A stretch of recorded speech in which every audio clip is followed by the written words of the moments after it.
20 tournaments, now I was say born on the 15th of June. It was for the Martinez as I say postponements abem and says say Nyamian Tumu on the 30th of June 2025 and a tournament, and so Ebekoso now it was for Afei and no Ghana Football Association. Esanso a day Nations FC and Basake. Holy Stars and Sansavano and Nano game a year ball or be a shade muso nations and Basake. Why Nesha, Yeshayana said game in Abanaway, Yantua game no so. Nessa second of Football Association. That's not case, so it was a former case and also no. Say, Yadina Eddie Football Association say Nations FC Eddie 4 it's yet 2 points. Say league table no the final league table for Ghana Premier League BBN Gold Stars of course winners of Ghana Premier League and 63 points. Hearts of Lions and 60 points. Asante Kotoko 58 points. Hearts of Folk 58 points. And Nations FC says the Ometo no after say it's some more points. Nations Abatoso enum 57 points. Inti anyone someone no Eddie Basake. Holy Stars Ajampo echo the 12th position. And say ano I someone and also PFU Hoba. And no Asante Kotoko I appointment. Asante Kotoko say Hamza Oben say if it's a nekwe who shall baby who so I Asante Kotoko assistant coach inti and one some face so I the head coach of Asante Kotoko junior team, the young Porcupines, was signing 2 years at the Asante Kotoko. And they say, Hamza Oben send him maybe a catch us all by a Jumadi Asante Kotoko. And now, Asante Kotoko officially almost so now say Hamza Oben make Asante Kotoko Sabino, Emmanuel Anchi. And I don't know if the Olympics ever say Kai Edma Asante Kotoko. Now, Anchi was Asante Kotoko season so far. Asante Kotoko season from Emmanuel Anchi perspective. Eko ye and now Eko say. It was a great start for me, and also after my call out to the Black Stars, I had issues, I had injuries, I had personal issues too as well. I was dealing with. So yeah, I would say it was a great start, but going forward, I came down due to the injuries and what I was going through as well. So yeah, I would say it was 50-50. Manalachi essay onu die onu akasa so die o kan obeka say 50-50 esan say okọ Black Stars nemom ofi Black Stars ba yi epra ebeha no afi onu akasa nya personal issues bia na eha na all solve enti ni nyina mu no papa kakra boni kakra so on obeka say 50-50 so say a leg no aba na wie no Asante Kotoko focus ni nyina na say nyame adomu a kwesi ada FA Cup no Asante Kotoko etimi ewini. So now our focus is to win the FA Cup no matter what. We have no excuse. We just have to go there, do whatever our coach will tell us to do on the field of play. Make sure we do everything possible to grab the win and grab the cup as well to make our fans and Asante Man happy. Understand? Yeah. Eti Asante Kotoko planning nyina say ombe make Asante Man happy nyame adoma kwesiada yate well yeka FA Cup nsam no wo senata ono anagirem MTN FA Cup the penny a oda no your organization ye bibia na Mr. Senata na HM say afi final no ebe de brutal. This one, the unforgettable. That is how we've christened it. The unforgettable final. But 3 things in the best and the out. Back home, the match proper, the match itself. So the way a golden cake this season. Omati big clubs. Omo yakras voke free. Omo yikarela for free. Omo tipen crow. A trying visa. Omo ni momo. Omo shomo 3-1. That is an emphatic statement too. And the finals no mabano. They have gotten here on good performance, on form, merit. And you know, Obiano, Omu Anashes attack no this season abedu this stage. But on the other hand, Asante Kotoko, we have their season acco and where the waiter Omo their share FA Cup and Minister Asante Kotoko, so Omo dream pass on baby bia. Yan is Ubia, but Ubi to me Ubi. And the match the two teams are poised, and you cannot say one is even underdog. It's going to be a very tough match. In the match in Ankasa will be an unforgettable match. unforgettable match I say na one of those things Emma game unforgettable enya park no so nko activities was say ho na say obi ko stadium one ani betimi age stadium wo and I was not them say game way oh you want nima bebre ya de atototo na kwemu a before game no kra be shase no activities no bebre na be ko so Ana ya say kofa Hearts Legends any Kotoko Legends ye be reignited the old battles are unfinished battles ye be reignited our battles in the curtain raiser. And that will also be an unforgettable game. Charles Taylor no Mamanko Amreku Ajatete Sami Ajay Tom Bote Dan Quiz Chare Omone the Bequins ne Kotoko ni Ajay Gordon Ablode Chare almost from Pony Chare it's going to be an interesting battle. And the two games Nina has its own attractions, and then we and through the entertainment bit, the show bit, the lighting, the LED pitch panels, the DJ loft, Kojo Manuel MC, the opening ceremony, Okaboma. We have a show. Yate ano aye wo sonatan someone also eka na say supporters are efi echire person be game ni be no get fees aye sign 10 CDs popular stand center line 20 CDs popular VIP 100 CDs VVIP 200 CDs. We say at the top end, we are charging the real rate. I say heavily discounted by Utum for Gaman Chene and Peninphobia or more because of it's like they are subsidizing almost per se supporters between but almost air sponsor, almost discussion. I know I am someone else who appear few about my make transfers and some crunch now. Essence and now Asante Kotoko. Asia Charles Kamara, Vivian Gold Stars player no. Na if the 4 months and contracts and I'm the brand 3 years. 3 good years. And now I'm the atune nim nebom contracts no there many boss no signing on fee. No signing on fee. Them say 3 years until here say and also ebeye we ya na Asante Kotoko betimi afei matters afei medium force war at say Asante Kotoko mra na afei negotiations for Bernardo Osai tete nemom defender Nuruddin Abdullah die so monton so mbaton dia chisa Asante Kotoko at the $50,000 and so edeba show there eno somewhere no so eba nyame aduma heart of folk Eddie Kanye Asia Joseph Vamua left back Legon City now Betamua Albert Yabua Yabua Dada. Nemom another meeting schedule bako fiada apprentice for Joseph Vamua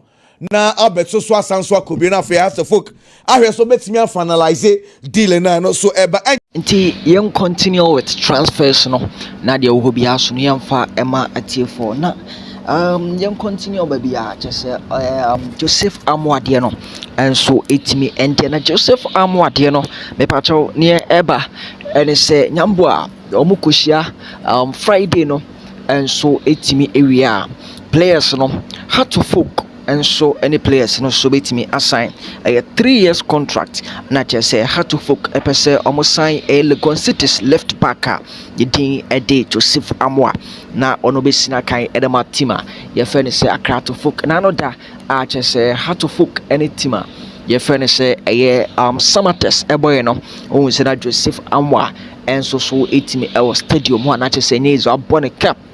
just say ono so stadium one just say easy cry and so etimi ehwa ye de ehon sam no and so etimi fe yento so na onim say coach I friend say Ubaka Watara de say no ono na just say we stay nyambo next season ono so e had to folk and so ebetimi abo Ghana Premier League no na be bia so no etimi akoso kama ye de ehon sam no so etimi eba na Evans Oseusu had to folk in a dinkomo and so etimi ache and I just say enye is gonna say latest everybody say Evans Oseusu no he say foreign clubs nibi and so has here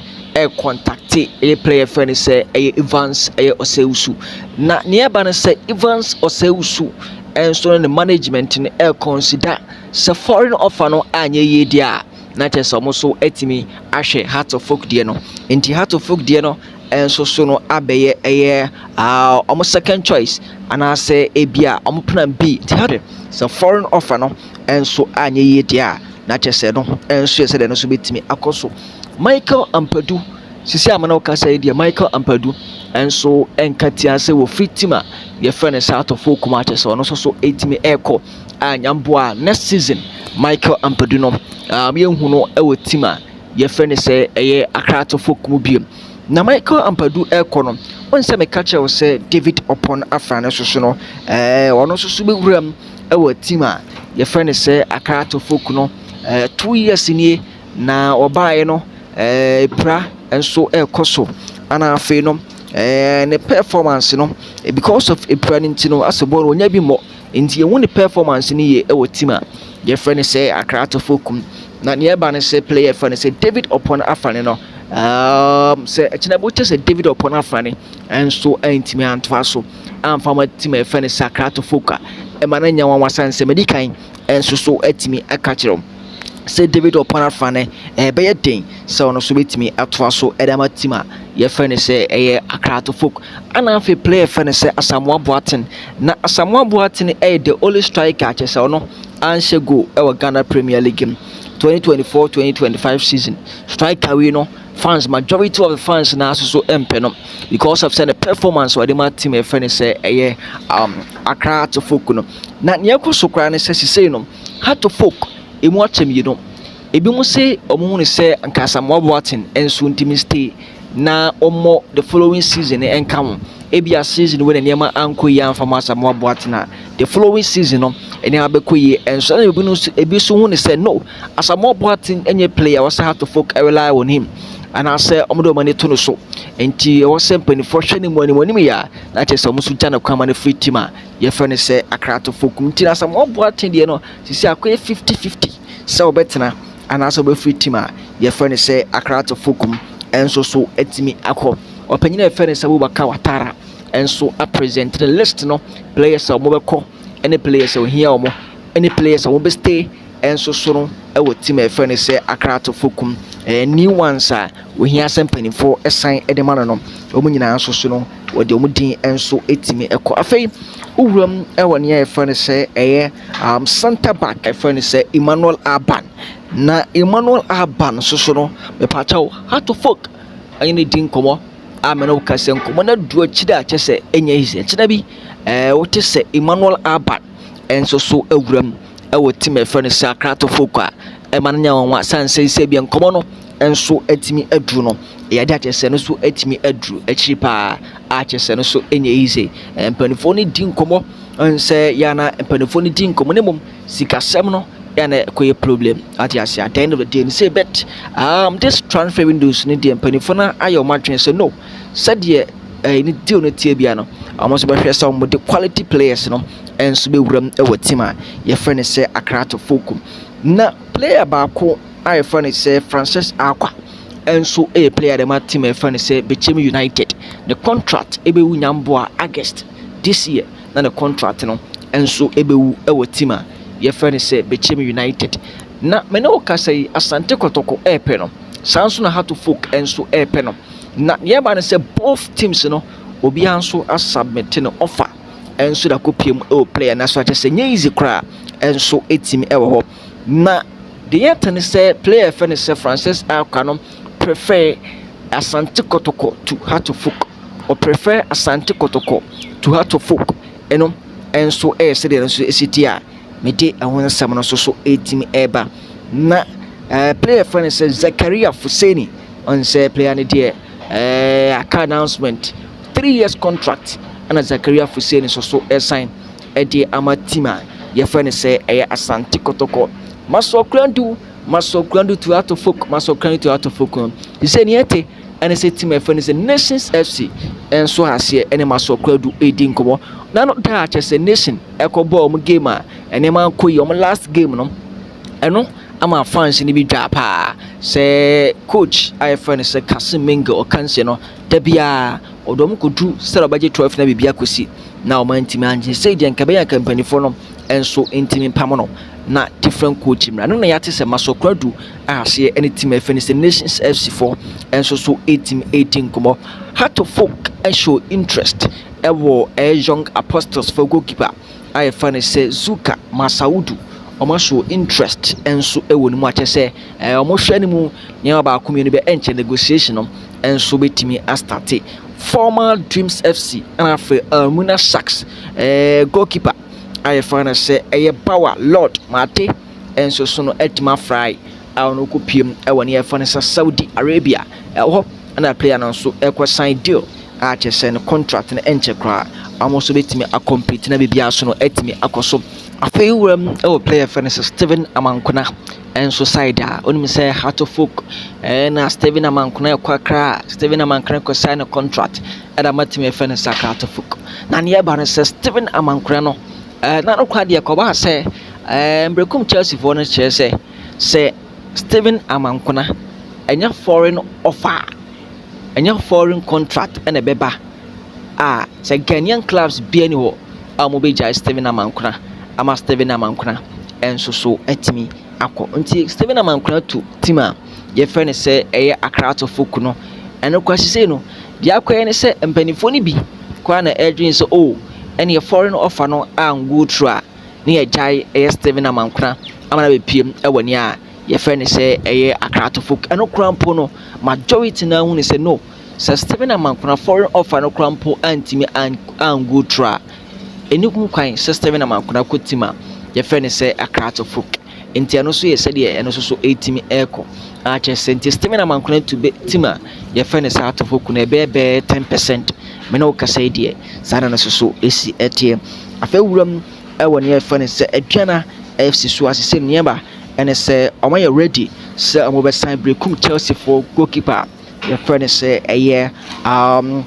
Obin Sechere Gregory almost so ready some be sign 3 years contract and I'm watching him so no man goalkeeper no na ono so etimi assign ede amatima e friend say aduana FC tinyambo next season no say what say goalkeeper e friend say Gregory no enso isna kan ede amatima ye friend say aduana no hu say medikan akachiro yemfa nsem nsina nhia e next video.